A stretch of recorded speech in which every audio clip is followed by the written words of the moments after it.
This is the story about the gold stampede of Leechtown.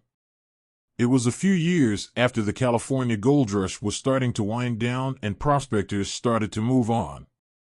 They headed further north into Oregon and Washington, and then eventually some of them ended up on Vancouver Island. It was there in 1864 that gold was found in the Leech and Sooke rivers. It wasn't long before the rush was on and another boom town was built.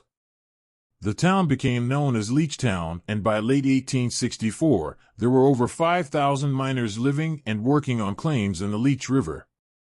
Many of the veterans of the Fraser Canyon Gold Rush 6 years earlier traveled to Victoria and then on to Sooke. By August 14th of that same year, 227 mining licenses had been issued, and there were about 5 or 6 general stores and 3 hotels already built in the area.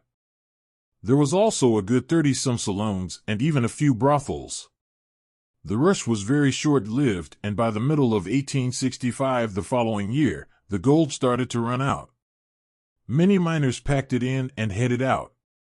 Some of these miners just went a bit north up the island and found gold in the Oyster River just outside of what is Campbell River today.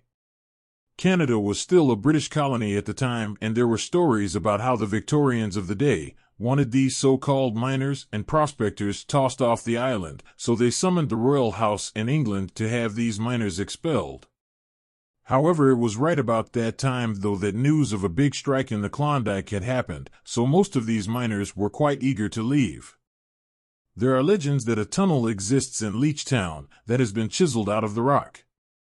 The colonist newspaper planned to fund an expedition in search of the lost tunnel in 1959, but the only person with knowledge of its location, Ed Mullard, died before the search could take place.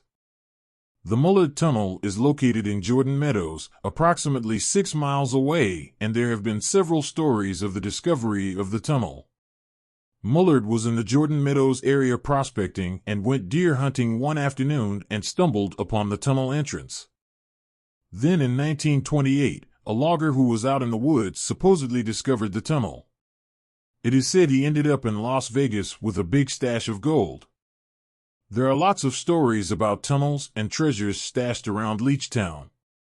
One of the better stories is that of $40,000 worth of gold nuggets stashed in a knee-high leather boot with a cook pot over the top and is buried about 18 inches underground somewhere.